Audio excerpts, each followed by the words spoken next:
Justin Baldoni's character and Blake Lively's character are slow dancing, and this was part of the courting process of the two characters in the movie. I'm both a fan of Blake Lively and Justin Baldoni, okay, from the beginning of the I said there was a scene they filmed in which she felt sexually harassed. See what happened to the lawsuit, right? When the original complaint came out, we saw Blake's side of this. Right. Which painted one picture. The legal feud between Justin Baldoni and Blake has intensified with explosive new HR complaints, exposing what many see as Blake's team's desperate tactics. Leaked documents and internal complaints have shifted the focus from initial accusations to a battle of credibility. As details emerge, Blake's strategy appears to be backfiring, raising serious questions about their approach in this escalating dispute. You were a little bit skeptical. Then, when Blake dropped her suit, she had so many specific, detailed complaints of sexual harassment that occurred on set. So we obviously believe her, and we read it. And coupled with all the Yes. super cringy, like self-grandizing content, Yeah, I think that helped a lot. it did. It did. And Which is now, ironically what happened to Blake the first time when all these interviews of her being rude came out, and you're like, oh, I believe it. Exactly. So we have to be careful. We do. Personally, I've been right, and I think I will continue to be right. I'm going to watch this with an open mind, though. With Baldoni standing firm, backed by receipts and legal support, Blake's amended complaints and sudden HR filings are sparking more questions than answers. Is this a true pursuit of justice or a last-ditch effort to save a crumbling case?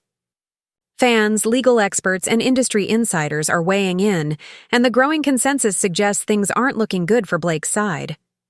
Plaintiff Blake Lively brings this lawsuit because she was unlawfully retaliated against for coming forward and reporting sexual harassment that occurred against her and others. And others is an important thing there. We know there were those HR complaints that just got leaked, but they seem very fake. On the set of It Ends With Us, defendant Wayfair Studios is the owner of the film. Justin Baldoni is the co-chairman. We all know this stuff. Some of us came over this a little bit. Okay. For years prior to the release of the film, Mr. Baldoni portrayed himself as a leader of the male feminist movement, writing books, hosting podcasts, and holding TED Talks on the topic. Blake's legal team made waves by abruptly amending the original lawsuit, a move they framed as a necessary adjustment. However, many view it as a direct response to Baldoni leaking footage that contradicts her claims. The leaked clips reportedly capture behind-the-scenes moments that challenge Blake's accusations of misconduct, raising doubts about her motives. Legal analysts argue that modifying a lawsuit mid-case often signals that the initial claims couldn't withstand scrutiny. This has led to speculation that Blake's team is scrambling for a new strategy, further fueling public skepticism about the strength of her case. Justin Baldoni's character and Blake Lively's character are slow dancing, and this was part of the courting process of the two characters in the movie. And she, in her original complaint, said that he was often breaking character, and it was him who was there in that scene as Justin, not as his character Ryle, and that he was often doing things that were not part of the story or part of the script, and making her uncomfortable by getting a little too intimate as himself. So now let's look at the leaked footage to see what the behaviors actually suggest. Oh, and for regular viewers of the channel, stick around till the end of the video because I have a really important announcement. But for right now, let's take it from the top. Like a couple cues of the score. Just so everyone else around us is having a moment. But is it as rambunctious as it was earlier on? No, it's never going to be because we're in slow. This is her talking as Blake, right? This is Blake giving Justin suggestions. She can't reasonably expect him to respond as Ryle, but then to be fair to her and see it from her angle, her insisting that they talk more could be her way of saying, I'm not as comfortable with intimacy in this moment. I'd rather this scene be, or at least I thought this scene was going to be more about talking and dancing. So we could see that, especially when at some point she spins and starts engaging with one of the extras. And this is something that I always look for when I'm trying to gauge stress or nervousness. And we see this in poker games a lot, or in all kinds of games of deception. 3 HR complaints have surfaced as part of Blake's defense strategy. But instead of bolstering her case, they've sparked widespread skepticism. Critics and fans alike are questioning the timing, noting that these complaints only emerged after Baldoni's legal team released damaging evidence. While Blake's team argues that the complaints reveal a pattern of inappropriate behavior, many see them as a desperate attempt to distract from the growing evidence that undermines her claims, further weakening her credibility. I'm both a fan of Blake Lively and Justin Baldoni, okay, from the beginning of their career. And I found this entire lawsuit very, very interesting. And I'm learning about PR, I'm learning about filmmaking, I'm learning about so many different things. And it's a very interesting type of drama in pop culture that is helping us to expose a lot of things, right? Now, we are going to be breaking down the HR complaints, and there's 3 of them.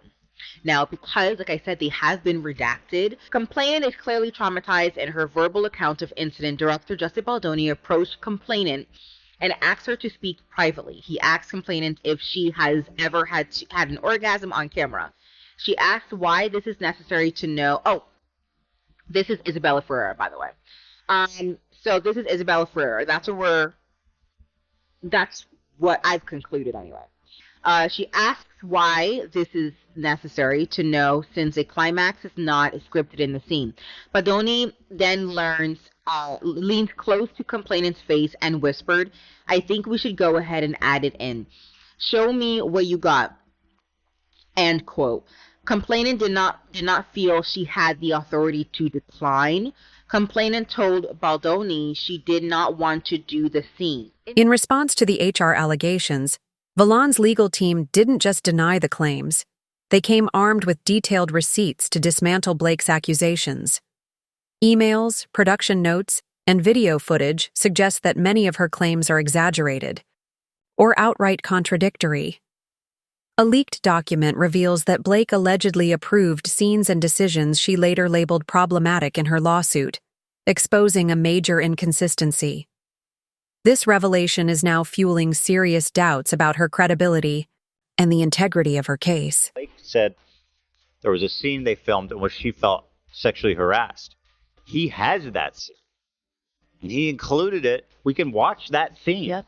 In fact, in Blake's suit, she stated that it was a muted scene, so we didn't have audio of what was taking place. And she says that he said something very specific, which he does. Yes. Oh, he so was laughed up. Wow.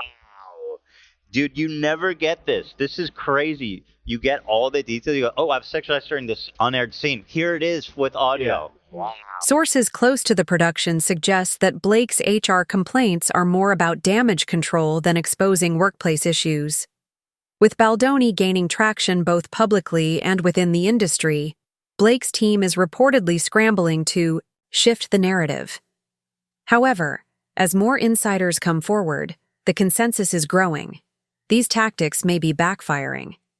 Instead of strengthening her case, they seem to be raising more doubts and potentially causing greater harm to Blake's credibility. The original complaint came out. We saw Blake's side of this. Right.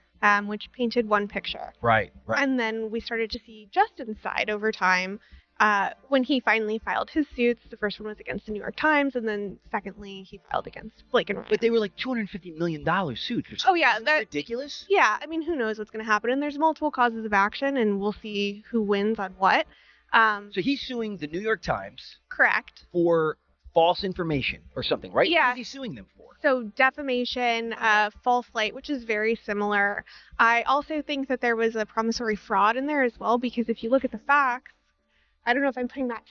No. Honestly, I love all this stuff. It's oddly mirroring the Drake lawsuit.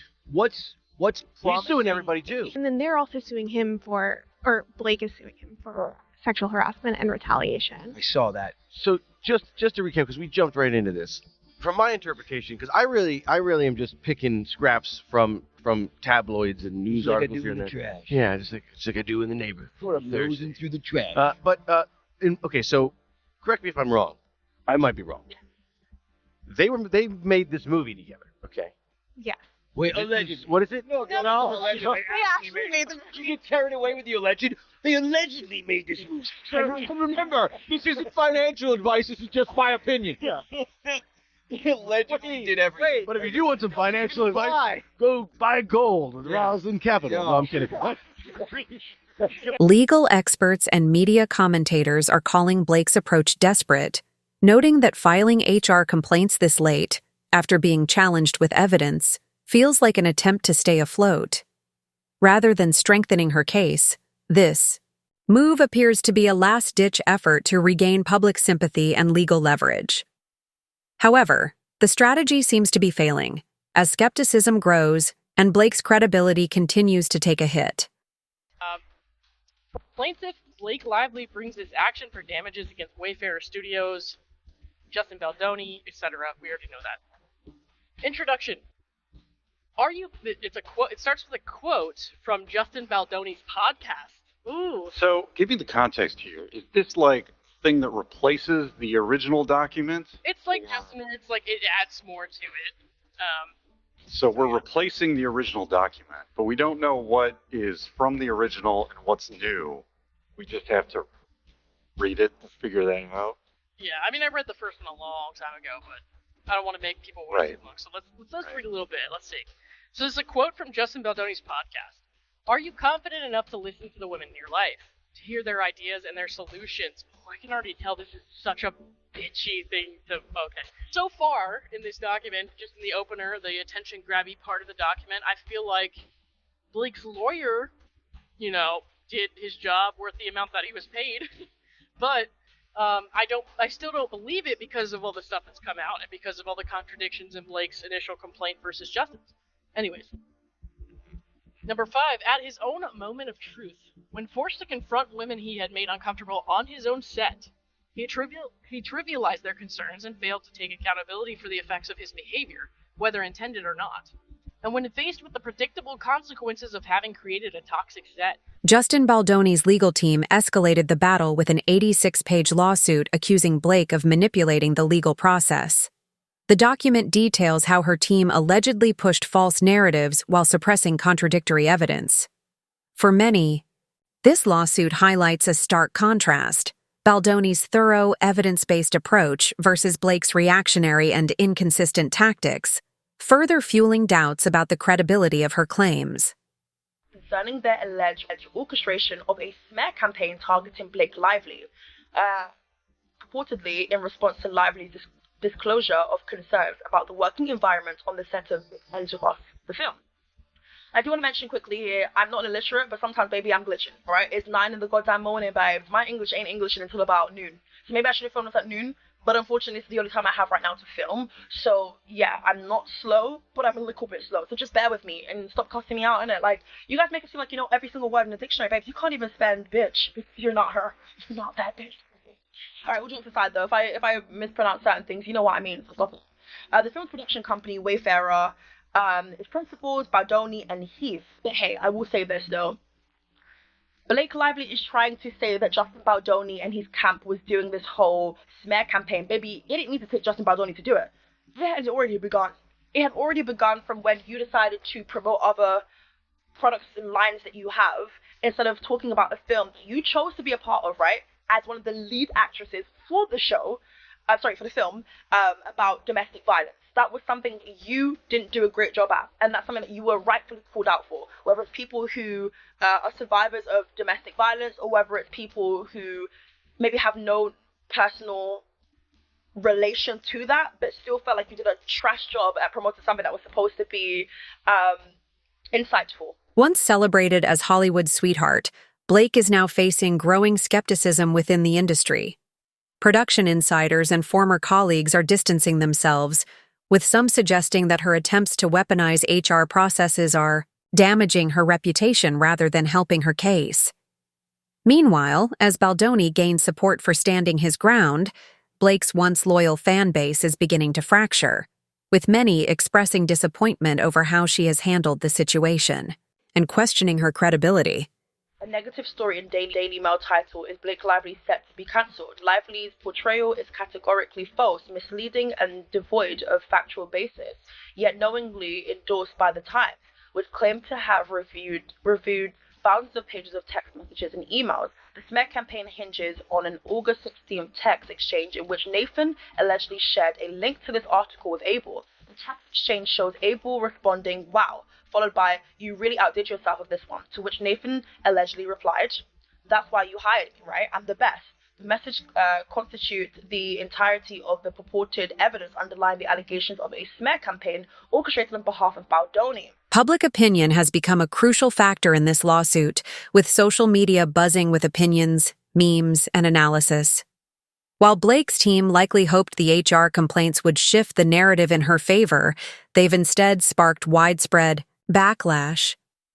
Many now accuse her of weaponizing HR rather than seeking justice. Though the court of public opinion won't determine the legal outcome, it's undeniably shaping how both sides are perceived in Hollywood and beyond, further complicating Blake's position. You know, Blake Lively would have included this in her lawsuit against Justin Baldoni. This would have been part of her complaint. I've read all of the complaints, every word of every lawsuit. This was not included. I mean, people, this reads like really bad fan fiction. Apparently, 3 hours later, Baldoni approached complainant and stated he was sorry they got off on the wrong foot. Complainant stated she replied, "You got off all right, but it had nothing to do with your feet." What is believed to be Blake Lively's car. Drop that receipt, baby. Drop that receipt. Show us the video. There is no video of this in her car. It didn't happen. That is what my impeccable sources tell me. Then he allegedly belittled Blake Lively, mocking her for dealing with hormones. I'm not a huge Justin Baldoni fan. I think he is real extra a lot of the times. But do you think he would really publicly mock Blake Lively for being hormonal? As both sides dig in, the next phase of this legal battle promises to be intense. Baldoni's strategy of emphasizing facts and evidence appears to be working, while Blake's reactive moves face mounting criticism. Industry insiders suggest that unless Blake's team can provide concrete, verifiable proof to support their claims, this case could end in a major victory for Baldoni, further solidifying his position in the dispute.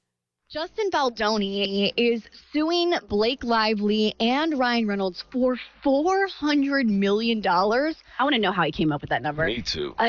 I mean, his legal team was probably like, how much can we rack out of them? I mean, the movie itself made $350 million, so I almost wonder if it's like that money plus just some little sprinkle in there.